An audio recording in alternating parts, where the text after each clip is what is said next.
Welcome. Welcome to Thoughts Roundup. Thank you. Thank you for being with me today on the program.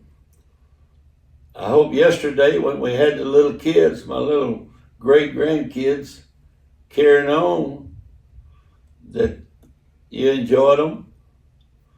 And I know everybody's grandkids and kids is better than everybody else's.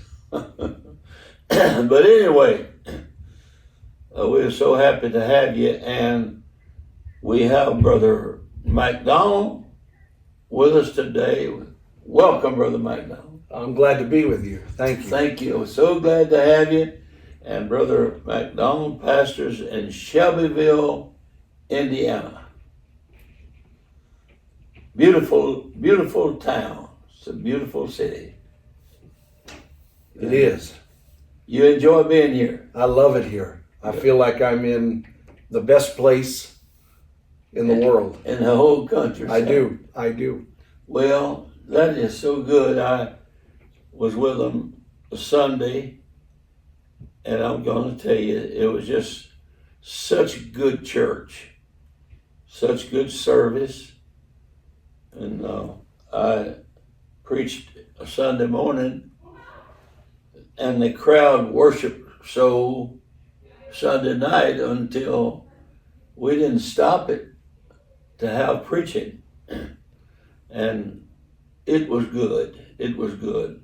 You know, I think we have to have some of those services. Absolutely. That's like a refill. Yes.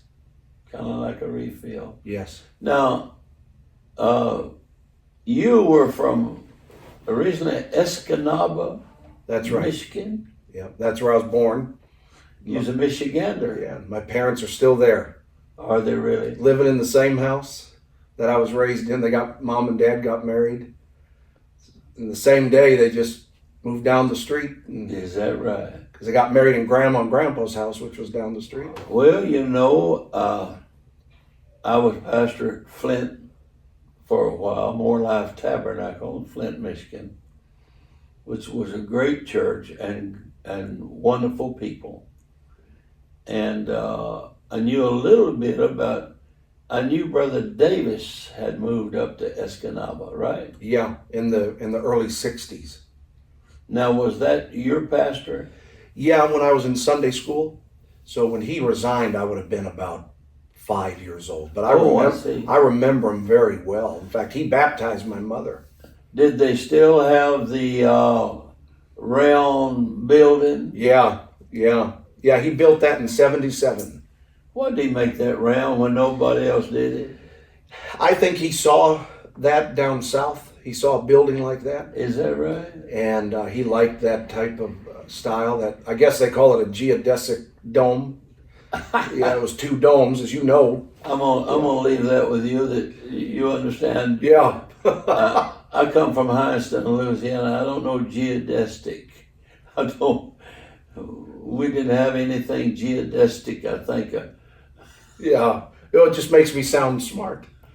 Well, by saying it, but I think maybe you might be smart, because I've been with you 2 or 3 days, and you got me fooled. Did you preach in that building, or were you in the old building? Do you remember? Well, it would have been in that building. Yeah. I believe. Yeah, they built that in 1977. Yeah, okay. Then when I got there in 70.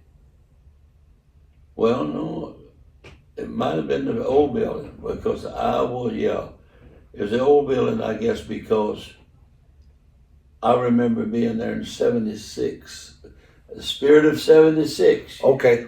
You ever heard of that? I have. Of course, I wasn't born until 78, so. Is that right? So I'm 2 years removed from that. You know what the problem is? I'm older than everybody. But anyway, well, folks, we had the privilege today of going to visit Brother Paul Mooney. A lot of you know him. You know, a lot of times people ask me the question, especially younger preachers. I'm surprised, but they do. They said, "Who was your favorite preacher?" And I tell them who I thought was my favorite preacher. And I always throw it back at them. I say, "Who is your favorite preacher?" And a lot of them will say Paul Mooney. Yeah. Paul Mooney. And he was such a great preacher. Oh, there's no doubt. Yeah. Yeah. One of the best, I feel. Yeah. Especially in a camp meeting. Yeah. Or district setting. Yeah. You know, it's kind of odd being in back here because I spent 17 years teaching at the Bible College in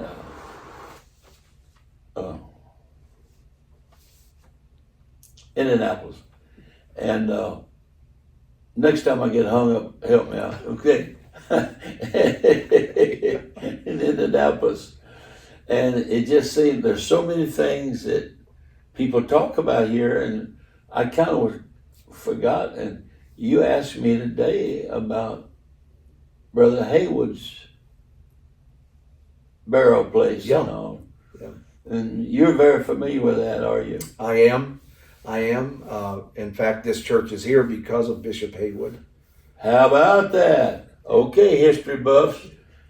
Yeah, there were two women that had received the Holy Ghost and had been water baptized, and they were going to Christ Temple, as I understand it. Yeah. And now that was Brother Haywood's church, Christ Temple. Yes. Yeah, still in existence today. Yeah. And Bishop Haywood sent a man here in 1915 to start the Shelbyville Church. So Shelbyville has been a continuous apostolic church since 1915. He being dead yet speaketh. Yeah, that's good. Yeah. Well, Bishop Haywood, you know, he was brilliant. He was all Pentecost. He was brilliant. There has been two paintings unearthed around that people did not know anything about. That is out of this world. Brother in California, Booker has them. Yeah, I've seen both. You've seen both of them? Yeah, it's incredible. Oh, so you found both of those? Yeah, I wasn't going to give myself your credit, but yeah. But yeah. anyway, Well, the bishop has one in his home, and then Joel, the pastor, he has that one in his office. Well, you know, now I've been out to the grave once, I believe.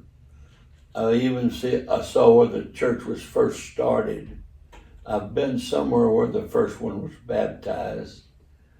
In Fall Creek? Yes. Okay. Yes. And but I won't tell you the truth about it. If I remember right, and I'm sure that I've got this, Al Capone was buried just a little distance from G.T. Haywood's where he's Is buried. that right? Yes. Okay, history buffs. Yeah. That's interesting. Yeah, it is. And the contrast. Can I give you another Yes. Bishop Haywood history fact? Of course, we're about 30 miles from Columbus, Indiana. Yeah. And my great-grandmother, all my family's from the Upper Peninsula. My great-grandmother's cousin was a woman preacher from Columbus. Uh-huh. Long story short, she came into the apostolic truth at Christ Temple under Bishop Haywood. Oh, I see. And in 1931, they traveled to the Upper Peninsula to preach the gospel, her and her husband. And this is my mother's side, they were among the first to receive the oneness message in the Upper Peninsula. My great-grandparents, yeah. Boy, yeah.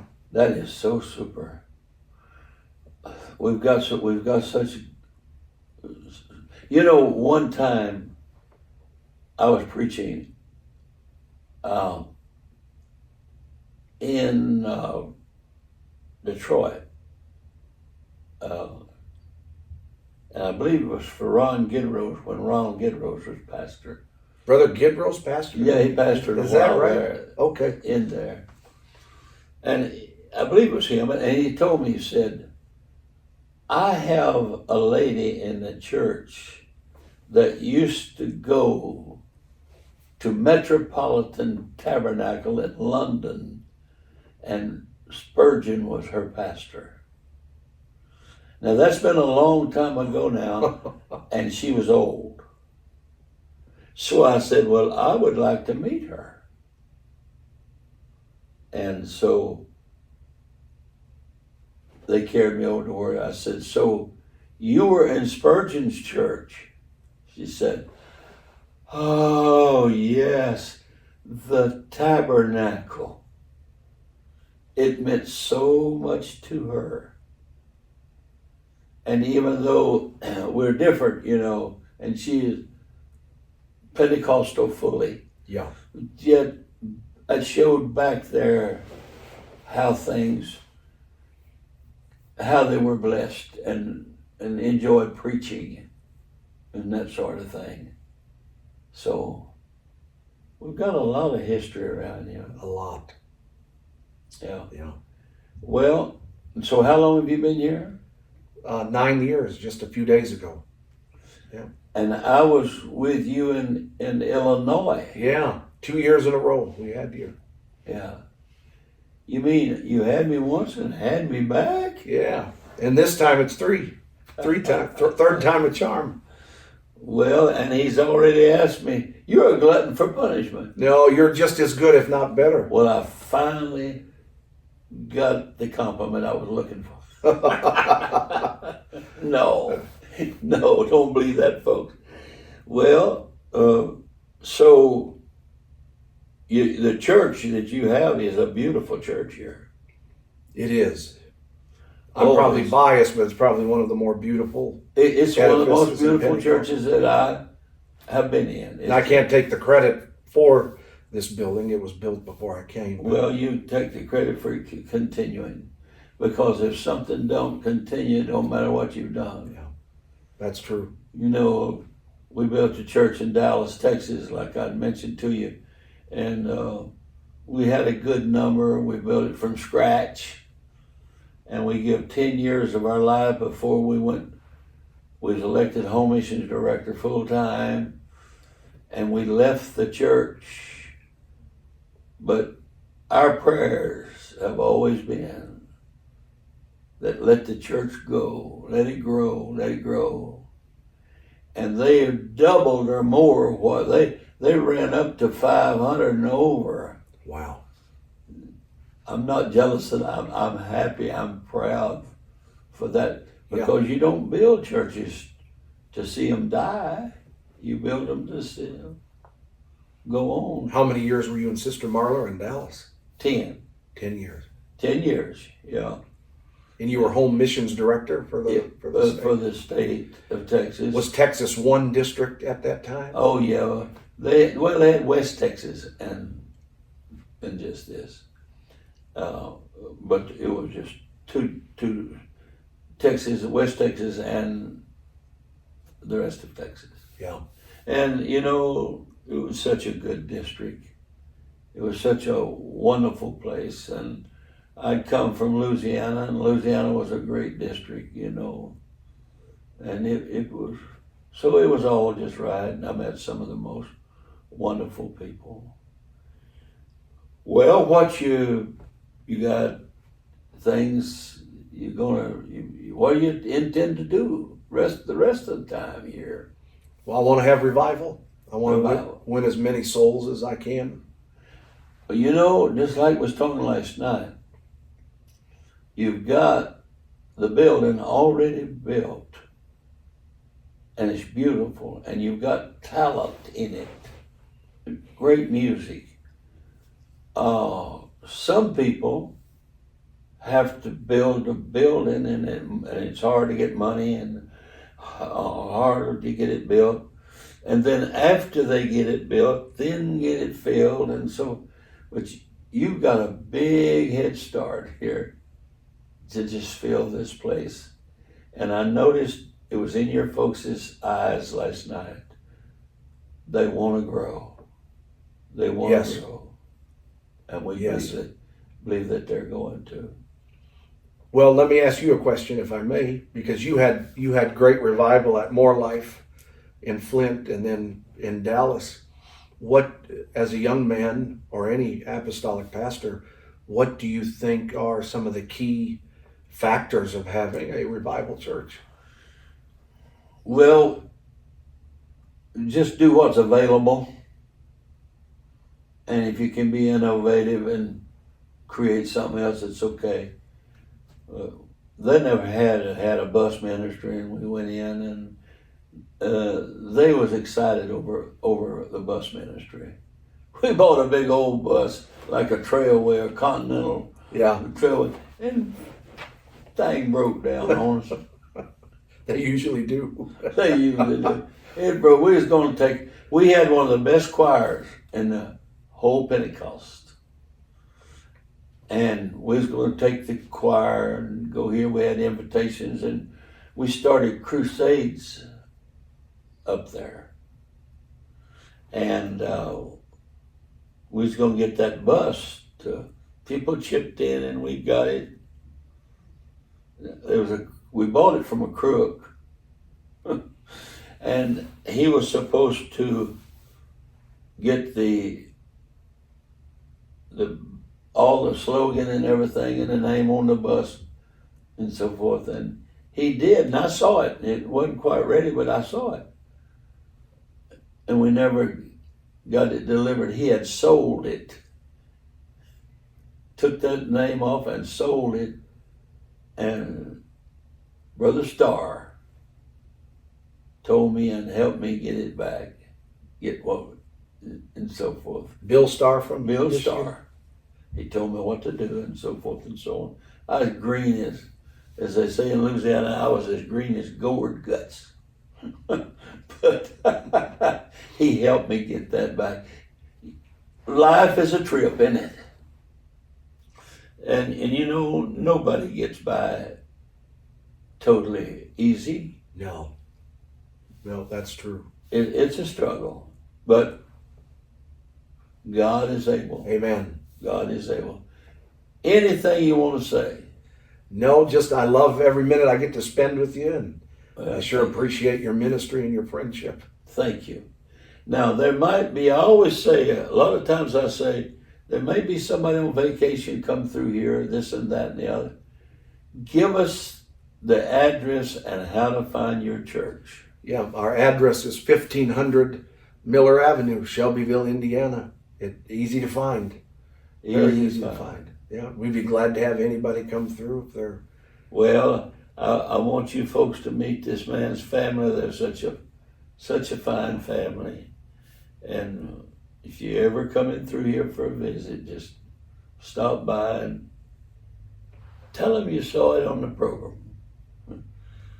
Okay, thank you folks for listening, and God bless.